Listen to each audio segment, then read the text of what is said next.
ਰੋਜ਼ਾਨਾ ਲੋਕਨਾਥ ਟੀਵੀ ਦਾ special programme prime ਮੁੱਦਾ ਦੇਖ ਰਹੇ ਹੋ ਤੁਸੀਂ ਤੇ ਮੈਂ ਹਾਂ ਲਖਵਿੰਦਰ ਸਿੰਘ ਮਾਨ ਲੈ ਕੇ ਹਾਜ਼ਰ ਹਾਂ ਪੰਜਾਬ ਦੀ ਰਾਜਨੀਤੀ ਦੀਆਂ ਕੁਝ ਵੱਡੀਆਂ ਤੇ ਅਹਿਮ ਖਬਰਾਂ ਇਹ ਕਿ ਕੱਲ ਕਿਸਾਨਾਂ ਦੇ ਵੱਲੋਂ ਇੱਕ ਵੱਡੀ ਅਦਾਲਤ ਲੱਗੀ ਸੀ ਜਿਸ ਦੇ ਵਿੱਚ ਰਾਜਨੀਤਿਕ ਪਾਰਟੀਆਂ ਨੇ ਇਕੱਠੇ ਹੋ ਕੇ शिरकत की सी ते अपने अपने विचार किसानों के सामने रखे सी ते सहमति इस गल ते बनी सी कि आने वाले समय दे विच जो कि किसानों के वल्लों बाद विच फैसला लिया गया सी कि आने वाले समय दे विच राजनीतिक पार्टियां दे वल्लों किसी तरह की कोई राजनीतिक सरगर्मी नहीं की जाएगी। उस तो बाद गलबात करांगे लुधियाना दे विच हुई कांग्रेस यूथ कांग्रेस की झड़प जो कि बीजेपी के वर्करां दे नाल हुई सी उस बारे भी गलबात करांगे ते नाल बीजेपी की उस मंशा बारे भी गलबात करांगे जिस दे नाल ओह पंजाब दे लोकां नूं भरमाउण दे विच लगी हुई है। लेकिन सब तो पहला आपां गलबात करांगे किसानी मुद्दे नाल ते साडे नाल जुड़े हुए ने इस बाबत गलबात करने लई प्रोफैसर मनजीत सिंह अणखी साहब। सब तो पहला आपां स्वागत करांगे। अणखी साहब स्वागत है जी। बहुत बहुत शुक्रिया जी। सो अणखी साहब जिवें कि कल किसान जथेबंदियां वल्लों अदालत जो लगाई गई सी उस विच फैसला लिया गया सी कि आने वाले समय दे विच राजनीतिक पार्टियां किसी तरह का कोई सियासी समागम नहीं करनगियां जिस दे उपर अकाली दल वालों होल्ड ते रखा गया सी, कांग्रेस वालों होल्ड ते रखा गया सी, बाकी जथेबंदियों के सामने पार्टियां वालों सहमति दी गई सी कि असीं किसी तरह का कोई राजनीतिक प्रोग्राम नहीं करांगे। लेकिन कांग्रेस के जनरल सकत्तर प्रगट सिंह अते कुलजीत सिंह नागरा वालों यह गल ते सहमति दी गई सी कि भी असीं भी आने वाले समय दे विच किसी तरह का कोई राजनीतिक प्रोग्राम नहीं करांगे। लेकिन दूसरे पासे अज भाजपा ब्रदर्स के वालों बहुत बड़ा सियासी प्रोग्राम उलीके गए ने अलग अलग थावां दे उपर, चाहे वह प्रताप सिंह बाजवा ने या फतेह जंग बहादुर सिंह बाजवा ने, उन्हां वालों वख-वख समाजिक तौर पर राजनीतिक प्रोग्राम किए गए ने। की कहोगे इस बारे? देखो मान साहब जी स्थिति है अज के समय की इस वे बाजवा भरा जोड़े ने मेन सियासत का केंद्री धुरा जोड़े बने हुए हैं, चाहे वह माझे की सियासत हो चाहे वह पंजाब की सियासत हो। तो अजकल जी माझे की सियासत वह भी बाजवा भरावां के आले दुआले घूमती प्रतीत होती है।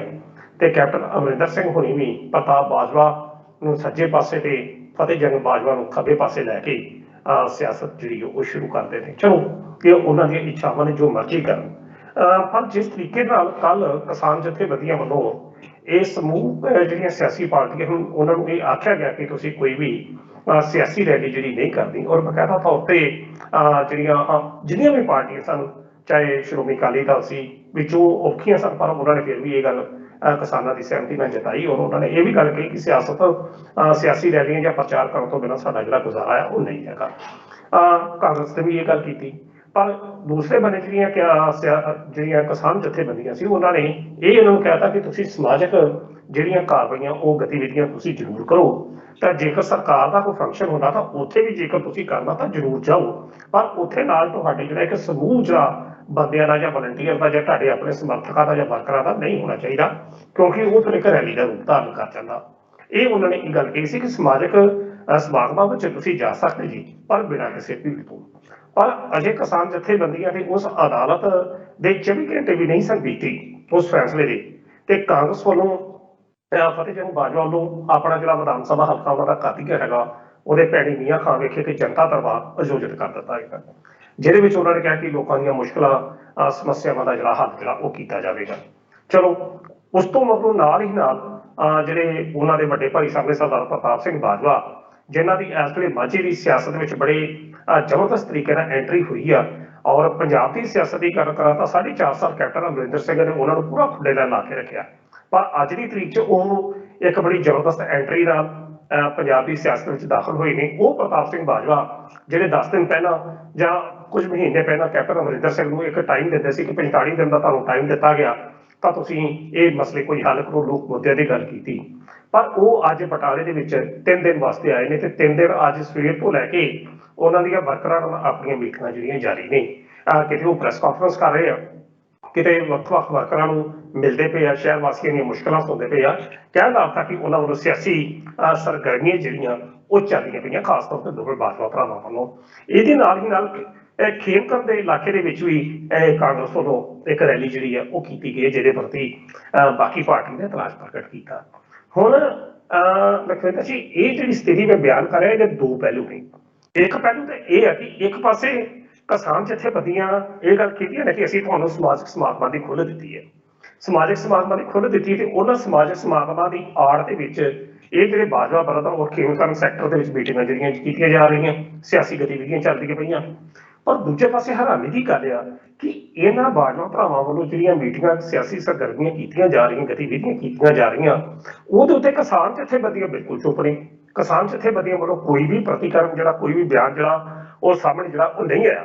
ਕੀ ਕਾਂਜੀ ਸਾਹਿਬ ਇਹ ਜੇ ਆਪਾਂ ਇਸ ਗੱਲ ਮੁੱਦੇ ਦੀ ਗੱਲ ਕਰੀਏ, ਜਿਵੇਂ ਤੁਸੀਂ ਕਹਿ ਰਹੇ ਹੋ ਵੀ ਸਿਆਸੀ ਪਾਰਟੀਆਂ ਦੀਆਂ ਇਹਨਾਂ ਮੀਟਿੰਗਾਂ ਦੇ ਉੱਪਰ ਜਾਂ ਸਪੈਸ਼ਲੀ ਕਾਂਗਰਸ ਦੀ ਇਹਨਾਂ ਮੀਟਿੰਗਾਂ ਉੱਪਰ ਕਿਸਾਨ ਜਥੇਬੰਦੀਆਂ ਵੱਲੋਂ ਕੋਈ ਪ੍ਰਤੀਕਰਮ ਨਹੀਂ ਆ ਰਿਹਾ, ਕਿ ਇਹ ਕਿਸਾਨ ਜਥੇਬੰਦੀਆਂ ਇੱਥੇ ਦੋਹਰਾ ਮਾਪਦੰਡ ਅਪਣਾ ਰਹੀਆਂ?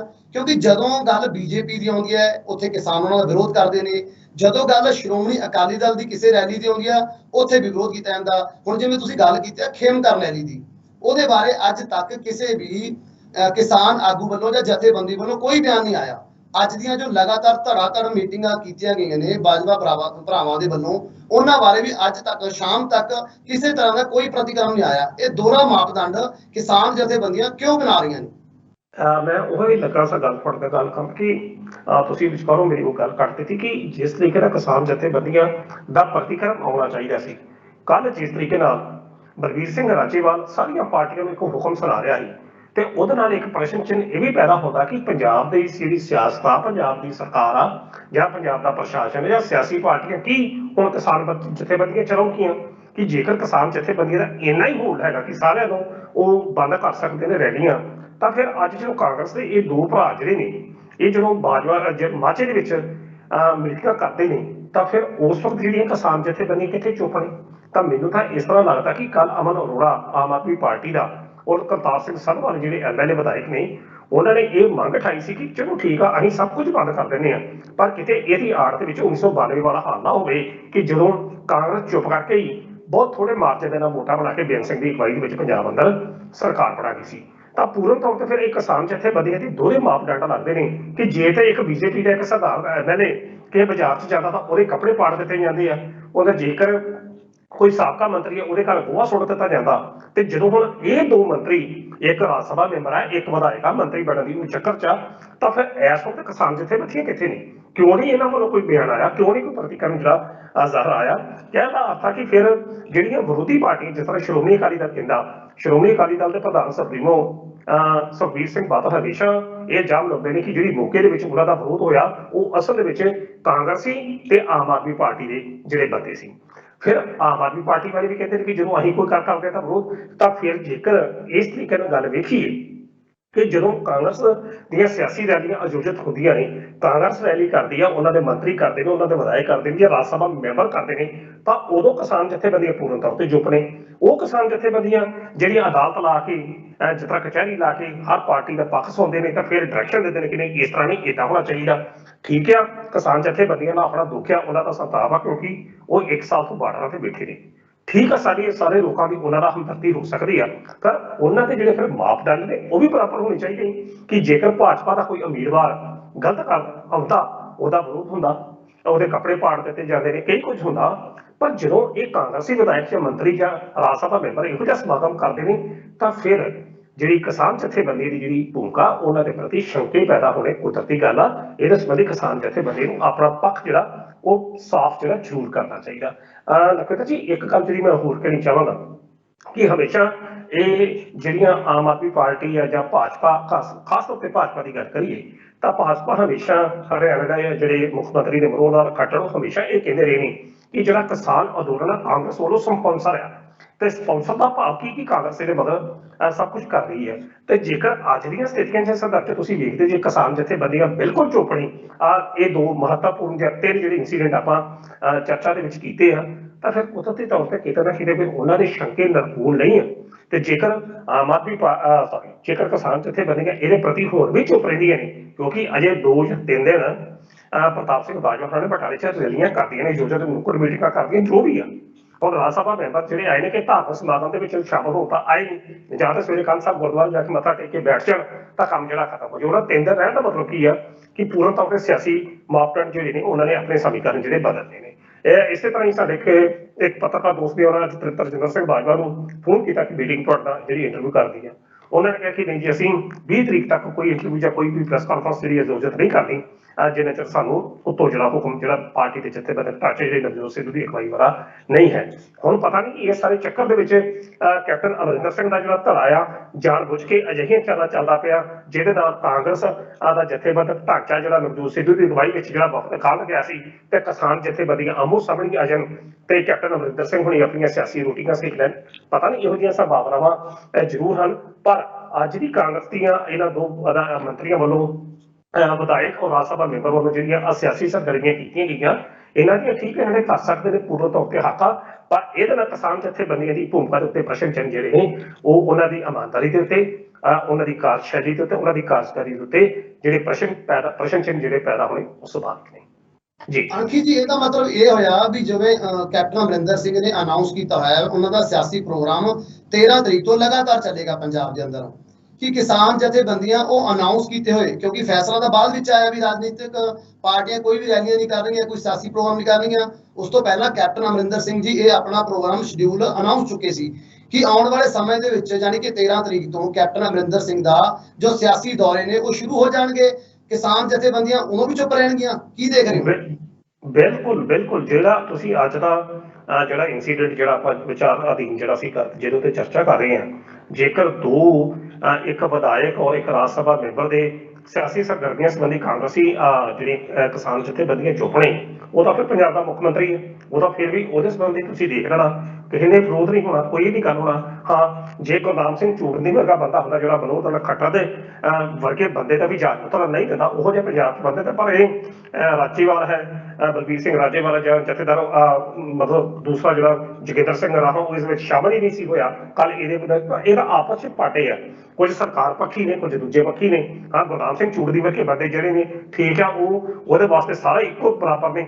ਜੇਕਰ ਉਹ ਪੰਜਾਬ 'ਚ ਆਉਂਦਾ ਤਾਂ ਉਹ ਜੇ ਸੁਖਬੀਰ ਸਿੰਘ ਬਾਦਲ ਕੋਈ ਉਹਦੇ ਸੰਬੰਧੀ ਗੱਲ ਕਰਦਾ ਤਾਂ ਉਹ ਤਾਂ ਵੀ ਬੋਲਦਾ, ਜੇ ਕੈਪਟਨ ਅਮਰਿੰਦਰ ਸਿੰਘ ਕੋਈ ਗੱਲ ਕਰਦੇ ਉਹ ਤਾਂ ਵੀ ਬੋਲਦਾ, ਤੇ ਮਨੋਹਰ ਲਾਲ ਖੱਟਰ ਬੋਲਦਾ ਉਹ ਤਾਂ ਵੀ ਉਹਦਾ ਜਵਾਬ ਠੋਕ ਕੇ ਦਿੰਦਾ। ਸਾਰੇ ਗੁਰਨਾਮ ਸਿੰਘ ਝੂੜਨੀ ਨਹੀਂ ਹੋ ਸਕਦੇ, ਇਹਨਾਂ ਦੀਆਂ ਆਪਣੀਆਂ ਸਿਆਸੀ ਲੋੜਾਂ ਹੋ ਸਕਦੀਆਂ ਨੇ ਜਿਹੜੀਆਂ ਕਿਸਾਨ ਜਥੇਬੰਦੀਆਂ ਨੇ। ਤੁਸੀਂ ਬਿਲਕੁਲ ਠੀਕ ਹੈ, ਵੇਖੋ 13 ਤਰੀਕ ਨੂੰ ਕੈਪਟਨ ਅਮਰਿੰਦਰ ਸਿੰਘ ਹੋਣੀ ਆਪਣੇ ਪੂਰੇ ਜ਼ੋਰ ਸ਼ੋਰ ਦੇ ਨਾਲ ਆਪਣੀਆਂ ਜਿਹੜੀਆਂ ਉਹਨਾਂ ਦੀ ਚੋਣ ਸੰਬੰਧੀ ਜਿਹੜੀਆਂ ਵੀ ਮੀਟਿੰਗਾਂ ਜਿਹੜੀਆਂ ਕਰਦੀਆਂ ਉਹ ਕਰਨਗੇ। ਕਿਸਾਨ, ਮੇਰਾ ਨਹੀਂ ਖਿਆਲ ਕਿ ਇਹ 32 ਕਿਸਾਨ ਜਥੇਬੰਦੀਆਂ ਚੋਂ ਇੱਕ ਵੀ ਜਥੇਬੰਦੀ ਕੈਪਟਨ ਅਮਰਿੰਦਰ ਸਿੰਘ ਦੇ ਖਿਲਾਫ ਕੋਈ ਸਟੇਟਮੈਂਟ ਦੇ ਦੇ, ਕਿਉਂਕਿ ਉਹਨਾਂ ਨੂੰ ਪਤਾ ਆ ਕਿ ਮਗਰਲੇ ਦੌਰ 'ਚ ਕਿਸ ਤਰੀਕੇ ਨਾਲ ਮਗਰ ਉਹਨਾਂ ਦੀ ਸਪੋਰਟ ਜਿਹੜੀ ਆ ਉਹ ਰਹੀ ਹੈ ਜਾਂ ਮਤਲਬ ਰਹਿ ਸਕਦੀ ਹੈ, ਤਾਂ ਉਹ ਕਿਉਂ ਬੋਲਣਗੇ। ਪਰ ਹਾਂ, ਇਹਦੇ ਨਾਲ ਕੁਲਤਾਰ ਸਦਵਾ ਜਾਂ ਫਿਰ ਸ਼੍ਰੋਮਣੀ ਅਕਾਲੀ ਦਲ ਜਾਂ ਫਿਰ ਭਾਜਪਾ ਫਿਰ ਜਾਂ ਬਸਪਾ ਜਿਹੜੀਆਂ ਵੀ ਪਾਰਟੀਆਂ ਫਿਰ ਉਹਨਾਂ ਨੂੰ ਵੀ ਆਪਣਾ ਕੰਮ ਕਰ ਦੇਣਾ ਚਾਹੀਦਾ। ਪਰ ਇਹਦੇ ਨਾਲ ਪੰਜਾਬ ਦੇ ਹਾਲਾਤ ਜਿਹੜੇ ਨਾ ਜ਼ਰੂਰ ਲੱਗਦਾ ਜੀ ਖਰਾਬ ਹੁੰਦੇ ਆਸਾਰ ਜਿਹੜੇ ਬਣਦੇ ਨੇ, ਕਿਉਂਕਿ ਫਿਰ ਦੂਜੀਆਂ ਪਾਰਟੀਆਂ ਵੀ ਉਹ ਕਰਨਗੀਆਂ। ਅਕਾਲੀ ਦਲ ਨੇ ਜਿਸ ਤਰੀਕੇ ਨਾਲ ਆਪਣਾ 6 ਦਿਨ ਦਾ ਪ੍ਰੋਗਰਾਮ ਪੋਸਟਪੋਨ ਕੀਤਾ ਸੀ, ਉਹ ਵੀ ਅਗਲੇ ਦਿਨ ਇਹਦਾ ਮਤਲਬ ਵੇਖ ਕੇ ਸ਼ੁਰੂ ਕਰ ਦੇਣਗੇ। ਫਿਰ ਟਕਰਾਅ ਹੋਊਗਾ, ਟਕਰਾਅ ਜਦੋਂ ਹੋਊਗਾ ਫਿਰ ਜਿਹੜਾ ਪੰਜਾਬ ਦੀ ਕਾਂਗਰਸ ਸਰਕਾਰ ਸ਼ਾਇਦ ਇਹਦੇ ਉੱਤੇ ਆਪਣੀਆਂ ਰੋਟੀਆਂ ਸੇਕਣੀਆਂ ਸ਼ੁਰੂ ਕਰੇ। ਸੋ ਇਹ ਬਹੁਤ ਕੁਝ ਸਿਆਸਤ ਦੇ ਵਿੱਚ ਅਜਿਹਾ ਸੰਭਵ ਹੁੰਦਾ ਜੀ। ਸੋ ਆਨੰਦ ਸਾਹਿਬ, ਜਿਵੇਂ ਤੁਸੀਂ ਗੱਲ ਟਕਰਾਅ ਦੀ ਕੀਤੀ, ਆਪਸੀ ਟਕਰਾਅ ਦੀ ਕੀਤੀ, ਆਪਾਂ ਉਹਦੀ ਉਦਾਹਰਨਾਂ 'ਚ ਦੇਖ ਚੁੱਕੇ ਹਾਂਗੇ। ਜਿਵੇਂ ਕਿ ਜੋ ਕਿਸਾਨੀ ਅਦਾਲਤ ਲੱਗੀ ਸੀ ਉਹ ਇਹਨਾਂ ਦੋਹਾਂ ਰਾਜਨੀਤਿਕ ਟਕਰਾਵਾਂ ਨੂੰ ਰੋਕਣ ਦੇ ਲੱਗੀ ਸੀ, ਵੀ ਜਿਹੜੇ ਰਾਜਨੀਤਿਕ ਟਕਰਾਅ ਆਪਸ ਵਿੱਚ ਪਾਰਟੀਆਂ ਦੇ ਹੋ ਰਹੇ ਨੇ ਉਹਨਾਂ ਨੂੰ ਕਿਵੇਂ ਰੋਕਿਆ ਜਾਵੇ। ਸੋ ਤਾਂ ਹੀ ਫੈਸਲਾ ਲਿਆ ਗਿਆ ਸੀ। ਲੇਕਿਨ ਅੱਜ ਆਪਾਂ ਦੇਖਿਆ ਲੁਧਿਆਣਾ ਦੇ ਵਿੱਚ ਯੂਥ ਕਾਂਗਰਸ ਅਤੇ ਬੀਜੇਪੀ ਦੇ ਆਗੂ ਇੱਕ ਦੂਜੇ ਨਾਲ ਗੁੱਥਮ ਗੁੱਥੀ ਹੋਏ ਨੇ, ਉੱਥੇ ਇੱਟਾਂ ਵੀ ਚੱਲੀਆਂ ਨੇ, ਬੋਤਲਾਂ ਵੀ ਚੱਲੀਆਂ ਨੇ, ਜ਼ਖਮੀ ਹੋਏ ਨੇ, ਇੱਥੋਂ ਤੱਕ ਕਿ ਇੱਕ ਨੌਜਵਾਨ ਦੀ ਇੱਕ ਅੱਖ ਵੀ ਚਲੀ ਗਈ ਹੈ। ਸੋ ਇਹ ਟਕਰਾਅ ਨੂੰ ਕਿਵੇਂ ਦੇਖ ਰਹੇ ਹੋਗੇ? ਇਹਦੇ ਵਿੱਚ ਕਿਸਾਨ ਜਥੇਬੰਦੀਆਂ ਦਾ ਕੀ ਰੋਲ ਹੈ? ਦੇਖੋ, ਕਿਸਾਨ ਜਥੇਬੰਦੀਆਂ ਇਹਦੇ ਪ੍ਰਤੀ ਪੂਰਨ ਤੌਰ ਤੇ ਜ਼ਿੰਮੇਵਾਰ ਲੱਗਦੀਆਂ ਨੇ। ਜ਼ਿੰਮੇਵਾਰ ਇਸ ਤਰੀਕੇ ਨਾਲ ਲੱਗਦੇ ਨੇ ਕਿਉਂਕਿ ਜੇਕਰ ਉਹਨਾਂ ਨੇ ਭਾਜਪਾ ਦਾ ਵਿਰੋਧ ਕਰਨ ਦਾ ਸੱਦਾ ਦਿੱਤਾ ਤਾਂ ਫਿਰ ਕਾਂਗਰਸੀਆਂ ਕੋਲ ਤਾਂ ਇੱਕ ਬਹਾਨਾ ਹੈ ਹੀ, ਕਾਂਗਰਸੀਆਂ ਕੋਲ ਇਹ ਬਹਾਨਾ ਤਾਂ ਹੈ ਕਿ ਅਸੀਂ ਭਾਜਪਾ ਦੀ ਕੋਈ ਸਿਆਸੀ ਸਰਗਰਮੀ ਨਹੀਂ ਹੁੰਦੇ ਨਹੀਂ। ਬੇਸ਼ੱਕ ਜਿਸ ਤਰੀਕੇ ਨਾਲ ਤੁਸੀਂ ਬਿਆਨ ਕੀਤਾ ਕਿ ਇਹ ਜਿਹੜੀ ਲੁਧਿਆਣੇ ਵਿਖੇ ਜਿਹੜਾ ਟਕਰਾਅ ਹੋਇਆ ਭਾਜਪਾ ਦਾ ਔਰ ਯੂਥ ਕਾਂਗਰਸੀ ਨਾਲ, ਇਹਦੇ ਪਿੱਛੇ ਅਪਰੂਵਲ ਟਰਸਟ ਦੀ ਜਿਹੜੀ ਕੋਈ ਜ਼ਮੀਨ ਆ ਉਹਦਾ ਲੈ ਕੇ ਝਗੜਾ ਸੀ, ਪਰ ਇਹਦੀ ਜਿਹੜੀ ਰੰਗਤ ਜਿਹੜੀ ਦਿੱਤੀ ਗਈ ਉਹ ਤਾਂ ਯੂਥ ਕਾਂਗਰਸ ਵਾਲਿਆਂ ਨੇ ਕਾਂਗਰਸੀ ਨੇ ਤੇ ਉਹੀ ਜਿਹੜੀਆਂ ਕਿ ਭਾਜਪਾ ਦਾ ਅਸੀਂ ਵਿਰੋਧ ਕਰਨਾ, ਕਿਸਾਨਾਂ ਦੇ ਹੱਕ 'ਚ ਹੈਗੀਆਂ, ਉਹ ਭਰਿਓ ਮਾਨਸੋ। ਜੇਕਰ ਤੁਸੀਂ ਕਾਂਗਰਸ ਦਾ ਵਿਰੋਧ ਕਰਨਾ ਭਾਜਪਾ ਦਾ ਜ਼ਰੂਰ ਕਰੋ, ਪਰ ਘੱਟੋ ਘੱਟ ਆਪਣਾ ਦਾਮਨ ਤਾਂ ਸਾਫ਼ ਰੱਖੋ। ਉਹ ਕਿਸਾਨ ਜਥੇਬੰਦੀਆਂ ਜਿਨ੍ਹਾਂ ਨੇ ਫਿਰ ਤੁਹਾਨੂੰ ਡਾਇਰੈਕਸ਼ਨ ਦਿੱਤੀ, ਫਿਰ ਉਹਦੇ ਅਨੁਸਾਰ ਚੱਲੋ। ਮੈਂ ਇਸ ਕਰਕੇ ਨਹੀਂ ਵਿਰੋਧ ਕਰਦਾ ਕਿ ਠੀਕ ਆ ਭਾਜਪਾ ਨੂੰ ਹੁਣ ਅਸੀਂ ਖੁੱਡੇ ਰਹਿਣ ਲਾਉਣਾ, ਭਾਜਪਾ ਉੱਤੇ ਭਾਰਤੀ ਜਨਤਾ ਪਾਰਟੀ ਜੇਕਰ ਉਹ ਲੀ ਹੁਣ ਲੱਥੀ ਹੈ ਤਾਂ ਲੱਥੀ ਰਵੇ। ਇਸ ਤਰੀਕੇ ਦੀਆਂ ਗੱਲਾਂ ਜਿਹੜੀਆਂ ਨੇ ਉਹ ਨਹੀਂ ਹੋਣੀਆਂ ਚਾਹੀਦੀਆਂ। ਇਹਦੇ ਨਾਲ ਪੰਜਾਬ ਦਾ ਮਾਹੌਲ ਹਮੇਸ਼ਾ ਜਿਹੜਾ ਵਿਗੜਨ ਵੱਲ ਜਾ ਰਿਹਾ। ਔਰ ਜਿਸ ਤਰੀਕੇ ਨਾਲ ਪ੍ਰੇਮ ਸਿੰਘ ਚੱਦੂਮਾਜਰੇ ਹੋਣਾ ਨੇ ਜਾਂ ਅਮਰ ਅਰੋੜਾ ਨੇ ਜਾਂ ਹੋਰ ਬੰਦਿਆਂ ਨੇ ਗੱਲ ਕੀਤੀ ਆ ਕਿ ਪੰਜਾਬ ਇੱਕ ਤਰੀਕੇ ਨਾਲ ਗਵਾਦਰੀ ਰਾਜ ਪਰ ਵੱਧ ਰਿਹਾ, ਕਿਉਂਕਿ ਭਾਜਪਾ ਕੋਲ ਜਿਹੜੀ ਕੇਂਦਰ ਦੀ ਸਰਕਾਰ ਆ ਉਹ ਕੋਲ ਇੱਕ ਬੜਾ ਤਕੜਾ ਬਹਾਨਾ, ਉਹ ਕਦੋਂ ਚੱਕ ਬਰਦਾਸ਼ਤ ਕਰੂਗੀ ਕਿ ਉਹਦੇ ਵਰਕਰ ਜਿਹੜੇ ਸਮਰਥਕ ਕਰਦੇ ਜਾਂ ਉਹਨਾਂ ਦੇ ਨੇਤਾ ਨੇ ਉਹਨਾਂ ਉੱਤੇ ਹਮਲੇ ਹੋ ਰਹੇ ਆ, ਤਾਂ ਪੰਜਾਬ ਤੇ ਕੁਦਰਤੀ ਤੌਰ ਤੇ ਅਮਨ ਅਤੇ ਕਾਨੂੰਨ ਦੀ ਜਿਹੜੀ ਸਥਿਤੀ ਉਹ ਭੰਗ ਹੋ ਰਹੀ ਹੈ। ਤਾਂ 2 ਮਿੰਟਾਂ ਦੇ ਵਿੱਚ ਹਰੇ ਪੈਣਾ ਗਵਰਨਰ ਦੇ ਸਾਈਨ ਕਰਨੇ ਆ ਔਰ ਸਿੱਧਾ ਜਿਹੜਾ ਪੰਜਾਬ ਆ ਝੱਟ ਕੇਂਦਰ ਸਰਕਾਰ ਦੇ ਅਧੀਨ ਆ ਜਾਣਾ। ਔਰ ਭਾਜਪਾ ਦੇ ਜਿਹੜਾ MLA ਜਥੇ ਦੇ ਜਿਹੜੇ ਹੋਣਗੇ, ਭਾਜਪਾ ਦੇ ਜਿਹੜੇ ਵਰਕਰ ਜਿਹੜੇ ਜ਼ਿਲ੍ਹਾ ਪ੍ਰਧਾਨ ਹੋਣਗੇ, ਮੰਡਲ ਪ੍ਰਧਾਨ ਹੋਣਗੇ, ਤੁਸੀਂ ਵੀ ਦੇਖਿਓ ਫਿਰ ਕਿਸ ਤਰੀਕੇ ਨਾਲ ਆਪਣੀਆਂ ਚੱਲਦੀਆਂ ਚਲਾਉਂਦੇ ਆ। ਸੋ ਕਹਿਣ ਦਾ ਅਰਥ ਆ ਕਿ ਇਹੋ ਜਿਹੇ ਟਕਰਾਅ ਦੇ ਵਿੱਚੋਂ ਹਰ ਪਾਰਟੀ ਦੀ, ਹਰ ਸਿਆਸੀ ਪਾਰਟੀ ਦੀ, ਈਵਨ ਕਿਸਾਨ ਜਥੇਬੰਦੀਆਂ ਦੀ ਇਹ ਪਹਿਲੀ ਜ਼ਿੰਮੇਵਾਰੀ ਬਣਦੀ, ਮੌਲਿਕ ਜ਼ਿੰਮੇਵਾਰੀ ਬਣਦੀ ਆ ਕਿ ਉਹ ਟਕਰਾਅ ਦੇ ਰਸਤੇ ਨੂੰ ਛੱਡ ਕੇ ਪੰਜਾਬ ਦੇ ਵਿੱਚ ਸ਼ਾਂਤੀ ਨਾਲ ਰੱਖਣ, ਤਾਂ ਜੋ ਕੇਂਦਰ ਸਰਕਾਰ ਨੂੰ ਪੰਜਾਬ ਦੇ ਵਿੱਚ ਕੋਈ ਦਖਲ ਅੰਦਾਜ਼ੀ ਕਰਨ ਦਾ ਮੌਕਾ ਨਾ ਮਿਲੇ। ਤੇ ਹਾਂ, ਜੇਕਰ ਇਹੋ ਹਾਲਾਤ ਰਹੇ, ਜੇਕਰ ਸਥਿਤੀਆਂ ਇਹੋ ਜਿਹੀਆਂ ਰਹੀਆਂ, ਤਾਂ ਫਿਰ ਲਖਵਿੰਦਰ ਜੀ ਪੰਜਾਬ ਦੇ ਵਿੱਚ ਫਿਰ ਉਹ ਦਿਨ ਦੂਰ ਨਹੀਂ ਆ ਜਦੋਂ ਕੇਂਦਰ ਸਰਕਾਰ ਜਿਹੜੀ ਹੈ ਸਿੱਧੀ ਇੰਟਰਫੇਰੈਂਸ ਦਖਲਅੰਦਾਜ਼ੀ ਕਰੇਗੀ। ਕਿਉਂਕਿ ਉਹਨਾਂ ਨੇ ਜਿਹੜਾ ਮਰਮਾਰੀ ਦਾ ਬਹੁਤ ਜਿਹੜਾ ਗਵਰਨਰ ਕਿੱਥੋਂ ਲਿਆਣਾ, ਉਹ ਤਾਮਿਲਨਾਡੂ ਤੋਂ ਲਿਆਣਾ, ਤਾਮਿਲਨਾਡੂ ਦਾ ਗਵਰਨਰ ਆ ਉਹ, ਤਾਂ ਉਹ ਚਾਰਜ ਉਹਨੂੰ ਇੱਥੋਂ ਦਾ ਦਿੱਤਾ ਕਿ ਤੂੰ ਇਹਦਾ ਧਿਆਨ ਰੱਖਣਾ। ਇਸ ਦਾ ਕੀ ਕਾਰਨ? ਇਸ ਦਾ ਕਾਰਨ ਇਹ ਕਿ ਉੱਥੋਂ ਬੈਠ ਕੇ ਜਿਹੜਾ ਮਰਜ਼ੀ ਬੰਦੇ ਕੋਲ ਰਿਪੋਰਟ ਜਿਹੜੀ ਲਈ ਜਾ ਸਕਦੀ ਤਾਂ ਸਾਈਨ ਕਰਾਏ ਜਾ ਸਕਦੇ ਆ। ਜੇਕਰ ਭਾਜਪਾ ਇੰਨੀ ਇਮਾਨਦਾਰੀ ਹੁੰਦੀ ਤਾਂ ਪੰਜਾਬ ਦਾ ਚਾਰਜ ਹਰਿਆਣੇ ਦੇ ਗਵਰਨਰ ਨੂੰ ਵੀ ਦਿੱਤਾ ਜਾ ਸਕਦਾ ਸੀ, ਪਰ ਨਹੀਂ ਦਿੱਤਾ, ਕਿਉਂਕਿ ਉਹ ਸਥਿਤੀਆਂ ਕੁਝ ਹੋਰ। ਐਡੀ ਦੂਰ ਦਾ ਗਵਰਨਰ ਪੰਜਾਬ ਦੇ ਕੀ ਹਾਲਾਤਾਂ ਉੱਤੇ ਕੀ ਨਜ਼ਰ ਰੱਖੇਗਾ? ਪਰ ਕਿਉਂ ਉਹਨਾਂ ਨੇ ਸੂਟ ਪੈਟਦਾ, ਜਦੋਂ ਮਰਜ਼ੀ ਉਹਦੇ ਕੋਲ ਇਹੋ ਜਿਹੀ ਰਿਪੋਰਟ ਜਿਹੜੀ ਲਈ ਜਾ ਸਕਦੀ ਹੈ ਤਾਂ ਭਾਜਪਾ ਦੀ ਐਂਟਰੀ ਜਿਹੜੀ ਆ ਪੰਜਾਬ ਦੇ ਵਿੱਚ ਬਤੌਰ ਗਵਰਨਰ ਰਾਜ ਹੋ ਸਕਦੀ ਹੈ। ਸੋ ਇਹਦੇ ਸਭ ਤੋਂ ਬਚਣ ਵਾਸਤੇ ਸਮੂਹਕ ਸਿਆਸੀ ਪਾਰਟੀਆਂ ਤੇ ਕਿਸਾਨ ਜਥੇਬੰਦੀਆਂ ਨੂੰ ਇਹੋ ਜਿਹੇ ਹਰਕਤਾਂ ਤੋਂ ਗ੍ਰੇਸ ਕਰਨਾ ਚਾਹੀਦਾ ਜਿਹੜਾ ਪੰਜਾਬ ਨੂੰ ਫਿਰ ਇੱਕ ਅੱਗ ਵੱਲ ਜਿਹੜਾ ਖਿੱਚਦਾ ਲਿਜਾ ਰਿਹਾ ਹੈ। ਜੀ ਸੋ ਜਿੰਨੇ ਆਪਾਂ ਸਰ ਹੁਣ ਤੱਕ ਕੁਝ ਚਰਚਾ ਕੀਤੀ ਆ, ਜਿਸ ਤਰ੍ਹਾਂ ਦਾ ਰਵੱਈਆ ਕਿਸਾਨ ਜਥੇਬੰਦੀਆਂ ਦਾ ਕਾਂਗਰਸ ਪ੍ਰਤੀ ਹੈ, ਸ਼੍ਰੋਮਣੀ ਅਕਾਲੀ ਦਲ ਪ੍ਰਤੀ ਹੈ ਜਾਂ ਬੀਜੇਪੀ ਪ੍ਰਤੀ ਹੈਗਾ, ਇੱਥੋਂ ਤਾਂ ਇਹੀ ਸਾਬਤ ਹੋ ਰਿਹਾ ਵੀ ਕਿਸਾਨ ਜਥੇਬੰਦੀਆਂ ਫੁੱਲ ਸਪੋਰਟ ਕਰ ਰਹੇ ਨੇ ਕਾਂਗਰਸ ਨੂੰ ਤੁਹਾਡੇ ਮੁਤਾਬਕ।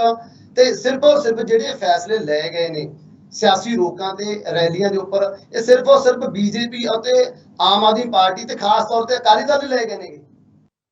ਵੇਖੋ ਜੀ, ਜਿਹੜੀਆਂ ਸਥਿਤੀਆਂ ਵਾਪਰਦੀਆਂ ਪਈਆਂ, ਜੋ ਕੋ ਸਾਹਮਣੇ ਵਾਪਰਦਾ ਪਿਆ, ਉਹਦੇ ਅਨੁਸਾਰ ਤਾਂ ਇਹ ਤੇ ਕਹਿਣੀ ਕੋਈ ਕਤਾਈ ਦੋ ਮਤਲਬ ਅਤਕਥਨੀ ਹੈ ਹੀ ਨਹੀਂ ਆ ਕਿ ਕੀ ਕੁਝ ਕਰ ਰਹੇ ਨੇ ਕਿਸਾਨ ਜਥੇਬੰਦੀਆਂ। ਕਿਸਾਨ ਜਥੇਬੰਦੀਆਂ ਦਾ ਏਦਾਂ ਲੱਗਦਾ ਕਿ ਪੂਰਨ ਤੌਰ ਤੇ ਜਿਹੜਾ ਪੰਜਾਬ ਦਾ ਅਗਲਾ 5 ਸਾਲਾਂ ਦਾ ਰਾਜ ਭਾਟ ਆ ਉਹ ਅਸੀਂ ਮਤਲਬ ਕਾਂਗਰਸ ਨੂੰ ਦੇ ਦੇਣਾ। ਬੇਸ਼ੱਕ ਕਿਸਾਨ ਜਥੇਬੰਦੀਆਂ ਜੋ ਮਰਜ਼ੀ ਕਹੀ ਜਾਣ, ਪਰ ਜੇਕਰ ਉਹਨਾਂ ਨੇ ਆਪਣੇ ਉੱਤੇ ਇਹ ਦਾਗ ਨਹੀਂ ਲੱਗਣ ਦੇਣਾ ਤਾਂ ਉਹਨਾਂ ਨੂੰ ਆਪਣੀ ਭੂਮਿਕਾ ਜਿਹੜੀ ਸਾਫ਼ ਕਰਨੀ ਪਊਗੀ। ਉਹਨਾਂ ਵਾਸਤੇ ਸੁਖਬੀਰ ਬਾਦਲ ਵੀ ਉਸੇ ਤਰ੍ਹਾਂ ਦਾ ਹੀ ਆ, ਕੈਪਟਨ ਅਮਰਿੰਦਰ ਸਿੰਘ ਵੀ ਉਸੇ ਤਰ੍ਹਾਂ ਦਾ ਹੀ ਆ, ਪ੍ਰਤਾਪ ਸਿੰਘ ਬਾਜਵਾ ਵੀ ਉਸੇ ਤਰ੍ਹਾਂ ਦਾ, ਅਮਰ ਅਰੋੜਾ ਵੀ ਉਸੇ ਤਰ੍ਹਾਂ ਦਾ, ਭਗਵੰਤ ਮਾਨ ਵੀ ਉਸੇ ਤਰ੍ਹਾਂ ਦਾ। ਕਹਿਣ ਦਾ ਅਰਥ ਇਹ ਆ ਕਿ ਜੇਕਰ ਤੁਸੀਂ ਵਾਕਿਆ ਹੀ ਕਿਸਾਨੀ ਅੰਦੋਲਨ ਹੁਣ ਤੱਕ ਇਮਾਨਦਾਰੀ ਨਾਲ ਚੱਲਿਆ ਔਰ ਤੁਸੀਂ ਇਹ ਕਹਿ ਰਹੇ ਜੇ ਕਿ ਤੁਸੀਂ ਰੈਲੀਆਂ ਨਾ ਕਰੋ ਤੇ ਪੰਜਾਬ ਦੇ ਪਿੰਡਾਂ 'ਚ ਇਹ ਲੋਕ ਵੰਡੇ ਜਾਂਦੇ ਨੇ, ਤਾਂ ਕੀ ਫਿਰ ਅੱਜ ਭੈਣੀ ਮੀਆਂ ਖਾਂ 'ਚ ਜਿਹੜੀ ਰੈਲੀ ਕੀਤੀ ਕੀ ਉੱਥੇ ਲੋਕ ਵੰਡੇ ਨਾ ਗਏ ਹੋਣਗੇ? ਕੀ ਉਧਰ ਕਿਸਾਨ ਅੰਦੋਲਨ ਨੂੰ ਢਾਹ ਨਹੀਂ ਲੱਗੀ? ਤਾਂ ਫਿਰ ਜਿਹੜੇ ਉਸ ਇਲਾਕੇ ਦੀਆਂ ਜਥੇਬੰਦੀਆਂ ਨੇ, ਬਲਬੀਰ ਸਿੰਘ ਰਾਜੇਵਾਲ ਗਰੁੱਪ ਆ, ਕਾਦੀਆਂ ਗਰੁੱਪ ਆ, ਉਗਰਾਹਾਂ ਗਰੁੱਪ ਆ, ਫਿਰ ਉਹ ਕਿਤੇ ਸੁੱਤਾ ਪਿਆ, ਉਹ ਕਿਉਂ ਨਹੀਂ ਵਿੱਚ ਉਹਨਾਂ ਦਾ ਵਿਰੋਧ ਕੀਤਾ? ਸੋ ਇਹੋ ਜਿਹੇ ਕੋਈ ਵੀ ਗਤੀਵਿਧੀ ਜਾਂ ਕੋਈ ਵੀ ਸ਼ੰਕੇ ਜਿਹੜੇ ਉਹਨਾਂ ਨੂੰ ਨਹੀਂ ਕਰਨੇ ਚਾਹੀਦੇ ਜਿਨ੍ਹਾਂ ਨਾਲ ਕਿਸਾਨ ਜਥੇਬੰਦੀਆਂ ਦੀ ਜਿਹੜੀ ਅਸੀਂ ਕਹਿ ਸਕਦੇ ਇਮਾਨਦਾਰੀ ਦੇ ਉੱਤੇ ਪ੍ਰਸ਼ਨ ਚਿੰਨ੍ਹ ਲੱਗਦਾ ਹੋਵੇ। ਪਰ ਜੇਕਰ ਉਹਨਾਂ ਨੇ ਅਜਿਹਾ ਹੀ ਰੱਖਿਆ ਤਾਂ ਫਿਰ ਇਸ ਗੱਲ ਅੱਜ ਅਸੀਂ ਕਹਿ ਰਹੇ, ਕੱਲ੍ਹ ਨੂੰ ਵਿਰੋਧੀ ਪਾਰਟੀਆਂ ਵੀ ਕਹਿਣਗੇ। ਸਵੇਰੇ ਤੁਸੀਂ ਵੇਖੋ ਬਿਆਨ ਆਉਣਗੇ ਕਿ ਕਾਂਗਰਸ ਨੂੰ ਕਿਉਂ ਖੁੱਲ੍ਹ ਦਿੱਤੀ ਗਈ ਹੈ ਕਿਸਾਨ ਜਥੇਬੰਦੀਆਂ ਵੱਲੋਂ, ਕਿਸਾਨ ਜਥੇਬੰਦੀਆਂ ਨੇ ਕਿਉਂ ਨਹੀਂ ਇਸ ਨੂੰ ਜਾ ਕੇ ਰੋਕਿਆ। ਜੀ ਲਖਵਿੰਦਰ ਜੀ। ਸੋ ਅਗਰ ਸਾਹਿਬ ਇੱਕ ਬਹੁਤ ਵੱਡੀ ਖਬਰ ਹੋਰ ਸਾਹਮਣੇ ਆਈ ਹੈ ਪੰਜਾਬ ਤੋਂ ਅੱਜ, ਜਿੱਥੇ ਬੀਜੇਪੀ ਦਾ ਵਿਰੋਧ ਬਹੁਤ ਹੋ ਰਿਹਾ ਸਾਡੇ ਕਿਸਾਨਾਂ ਦੇ ਵੱਲੋਂ, ਸਾਡੇ ਪੰਜਾਬੀ ਭਾਈਚਾਰੇ ਦੇ ਵੱਲੋਂ, ਉੱਥੇ ਬੀਜੇਪੀ ਨੇ ਇੱਕ ਨਵੀਂ ਤਕਨੀਕ ਸ਼ੁਰੂ ਕਰ ਦਿੱਤੀ ਹੈ ਆਪਣੀ ਪੈਠ ਪੰਜਾਬ ਦੇ ਵਿੱਚ ਬਣਾਉਣ ਦੇ ਲਈ। ਉਹਨਾਂ ਨੇ ਖਾਸ ਤੌਰ ਤੇ ਸਿੱਖ ਭਾਈਚਾਰੇ ਨੂੰ ਖੁਸ਼ ਕਰਨ ਦੇ ਲਈ ਇੱਕ ਟ੍ਰੇਨ ਚਲਾਉਣ ਦੀ ਗੱਲ ਕੀਤੀ ਹੈ। ਉਸ ਮੁੱਦੇ ਬਾਰੇ ਕੀ ਕਹੋਗੇ? ਕੀ ਬੀਜੇਪੀ ਦੀ ਇਹ ਰਣਨੀਤੀ ਹੈ ਵੀ ਪੰਜਾਬ ਦੇ ਵਿੱਚ ਜਿਸ ਤਰ੍ਹਾਂ ਉਹਨਾਂ ਦਾ ਵਿਰੋਧ ਹੋ ਰਿਹਾ ਉਹਨੂੰ ਕਵਰ ਅਪ ਕਰਨ ਦੇ ਲਈ ਇੱਕ ਟ੍ਰੇਨ ਚਲਾਈ ਜਾ ਰਹੀ ਹੈ? ਕਿਵੇਂ ਦੇਖ ਰਹੇ ਹੋ? ਦੇਖੋ ਲਖਵਿੰਦਰ ਜੀ, ਭਾਰਤੀ ਜਨਤਾ ਪਾਰਟੀ ਨੂੰ ਤੁਸੀਂ ਇੱਕ ਮਾਮੂਲੀ ਪਾਰਟੀ ਤਾਂ ਨਹੀਂ ਨਾ ਕਹਿ ਸਕਦੇ, ਖੇਤਰੀ ਪਾਰਟੀ ਨਹੀਂ ਹੈ, ਨੈਸ਼ਨਲ ਪਾਰਟੀ ਹੈ। ਤਾਂ 333 ਲੋਕ ਸਭਾ ਜਿਹੜੇ ਮੈਂਬਰ ਨੇ ਉਹ ਵਿਧਾਨ ਲੋਕ ਸਭਾ 'ਚ ਲੈ ਕੇ ਬੈਠੀ ਹੈ। ਮਤਲਬ ਜੋ ਮਰਜ਼ੀ ਕਹੀ ਜਾਣ ਕਿ ਆਮ ਤੌਰ ਤੇ ਸਿਆਸੀ ਪਾਰਟੀ ਕਹਿੰਦੇ ਕਿ ਭਾਜਪਾ ਦਾ ਆਧਾਰ ਜਿਹੜਾ ਭਾਰਤੀ ਜਨਤਾ ਪਾਰਟੀ ਦਾ ਪੰਜਾਬ ਚੋਂ ਖੁਰ ਗਿਆ, ਬਿਲਕੁਲ ਖੁਰ ਗਿਆ।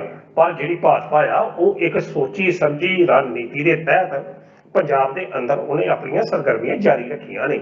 ਕਿਵੇਂ ਜਾਰੀ ਰੱਖੀਆਂ ਨੇ ਇਹ ਤਾਂ ਮਤਲਬ ਲੋਕਾਂ ਨੂੰ ਸਾਰਿਆਂ ਨੂੰ ਪਤਾ, ਜਾਂ ਅਸੀਂ ਆਪਣੇ ਦਰਸ਼ਕਾਂ ਦੀ ਜਾਣਕਾਰੀ ਹਿੱਤ ਦੇ ਸਕਦੇ ਕਿ ਉਹ ਹਮੇਸ਼ਾ ਨੇ ਜਿਹੜੇ ਸਿੱਖ ਮਸਲੇ ਨੇ, ਭਾਰਤੀ ਜਨਤਾ ਪਾਰਟੀ ਨੇ ਸਿੱਖ ਮਸਲੇ ਨੂੰ ਅਡਾਪਟ ਕਰਨਾ ਸ਼ੁਰੂ ਕੀਤਾ ਤੇ ਉਹਨਾਂ ਨੂੰ ਹੱਲ ਕਰਨਾ ਸ਼ੁਰੂ ਕੀਤਾ।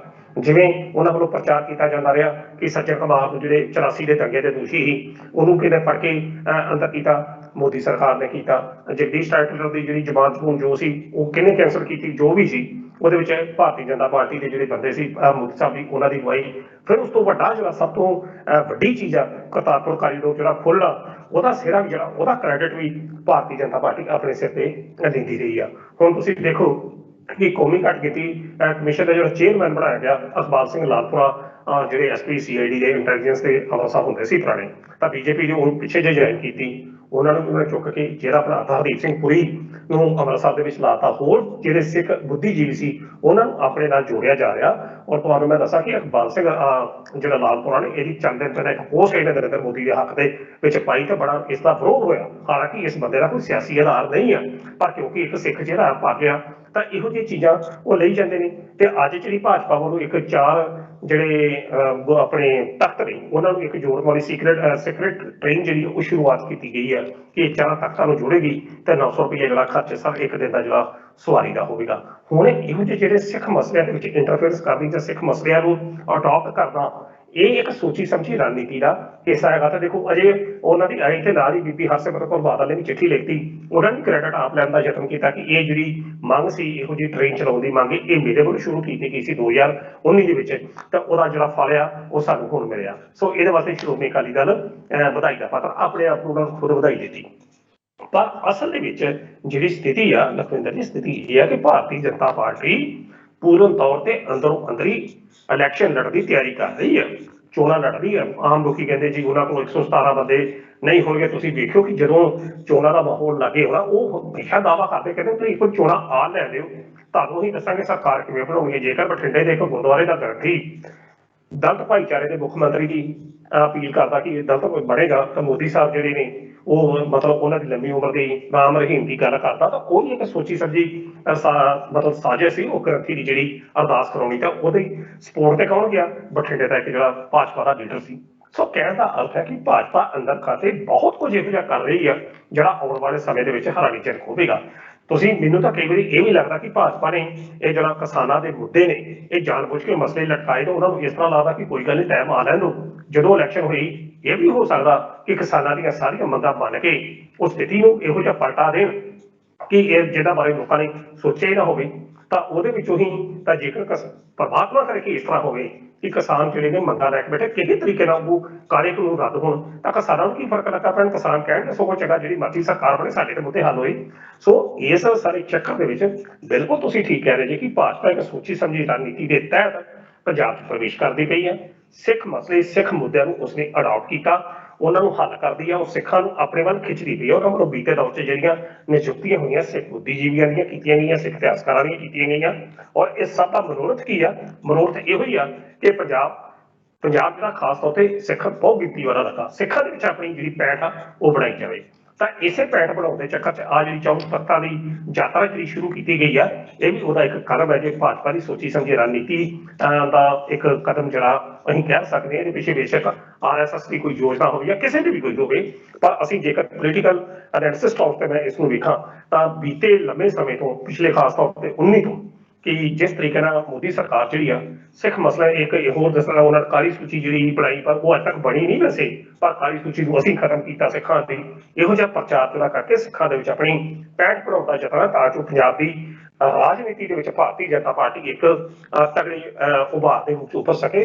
ਤੁਸੀਂ ਦੇਖਣਾ ਕਿ ਜੇਕਰ ਉਹਨੂੰ ਦੂਜੀਆਂ ਪਾਰਟੀਆਂ ਦੇ ਸਿੱਖ ਨੇਤਾ ਲੈਣੇ ਨੇ ਤਾਂ ਉਹਨਾਂ ਲੈ ਲੈਣੇ ਆ, ਕਿਉਂਕਿ ਭਾਰਤੀ ਜਨਤਾ ਪਾਰਟੀ ਦੇ ਜਿਹੜਾ ਚਾਣਕੇ ਕਹੇ ਜਾਂਦੇ ਨੇ ਅਮਿਤ ਸ਼ਾਹ, ਉਹ ਸਾਮ ਦਾਮ ਦੰਡ ਭੇਦ ਦੀ ਹਰ ਨੀਤੀ ਨੂੰ ਅਪਣਾ ਕੇ ਉਹ ਚੋਣਾਂ ਲੜਨ ਦੇ ਮਾਹਿਰ ਮੰਨੇ ਜਾਂਦੇ ਨੇ। ਜੇਕਰ ਪੰਜਾਬ ਦੇ ਵਿੱਚ give and take the policy ਹੁੰਦੀ ਹੈ, ਕਿਸਾਨਾਂ ਦੇ ਕਾਰੇ ਕਾਨੂੰਨ ਦਾ ਰੱਦ ਕਰਕੇ ਭਾਜਪਾ ਨੂੰ ਸਰਕਾਰ ਬਣਾਉਣੀ ਪੈ ਜਾਂਦੀ ਤਾਂ ਕੋਈ ਫਰਕ ਨਹੀਂ, ਇੱਕ ਵਾਰੀ ਤੋੜ ਦੇਣਗੇ ਸਰਕਾਰ ਬਣਾਉਣਗੇ ਫਿਰ ਬਣਾ ਲੈਣਗੇ। ਸੋ ਭਾਜਪਾ ਦੀ ਜਿਹੜੀ ਚਾਲਾਂ ਨੇ ਉਹ ਇਹੋ ਜਿਹੀਆਂ ਨੇ। ਪਰ ਫਿਰ ਵੀ ਜੇਕਰ ਇਹੋ ਜਿਹੀ ਕੋਈ ਟ੍ਰੇਨ ਚੱਲਦੀ ਹੈ ਤਾਂ ਠੀਕ ਹੈ, ਆਮ ਲੋਕ ਇਸ ਦੀ ਸ਼ਲਾਘਾ ਕਰ ਸਕਦੇ ਆ, ਪਰ ਭਾਜਪਾ ਦੀ ਜਿਹੜੀ ਅੰਦਰੂਨੀ ਚਾਲ ਆ ਉਸ ਨੂੰ ਵੀ ਸਮਝਣਾ ਚਾਹੀਦਾ ਹੈ। ਜੀ ਲਖਵਿੰਦਰ ਜੀ। ਸੋ ਬਹੁਤ ਬਹੁਤ ਧੰਨਵਾਦ ਅਣਖੀ ਸਾਹਿਬ ਅੱਜ ਦੇ ਅਹਿਮ ਮੁੱਦਿਆਂ ਤੇ ਗੱਲਬਾਤ ਕਰਨ ਲਈ। ਬਹੁਤ ਬਹੁਤ ਸ਼ੁਕਰੀਆ ਜੀ। ਸੋ ਇਹ ਸੀ ਪ੍ਰੋਫੈਸਰ ਮਨਜੀਤ ਸਿੰਘ ਅਣਖੀ ਸਾਹਿਬ, ਜਿਨ੍ਹਾਂ ਨੇ ਅੱਜ ਦੇ ਇਸ ਬਹੁਤ ਹੀ ਅਹਿਮ ਖਬਰਾਂ ਉੱਪਰ ਵਿਸਥਾਰ ਦੇ ਨਾਲ ਚਰਚਾ ਕੀਤੀ ਹੈ। ਸਾਨੂੰ ਉਮੀਦ ਹੈ ਤੁਹਾਨੂੰ ਇਹ ਚਰਚਾ ਪਸੰਦ ਆਈ ਹੋਗੀ। ਅਗਲੇ ਪ੍ਰੋਗਰਾਮ ਦੇ ਵਿੱਚ ਅਹਿਮ ਮੁੱਦਿਆਂ ਪਰ ਇੱਕ ਵਾਰ ਫਿਰ ਤੋਂ ਚਰਚਾ ਕਰਾਂਗੇ। ਉਦੋਂ ਤੱਕ ਮੈਨੂੰ ਦਿਓ ਇਜਾਜ਼ਤ। ਧੰਨਵਾਦ।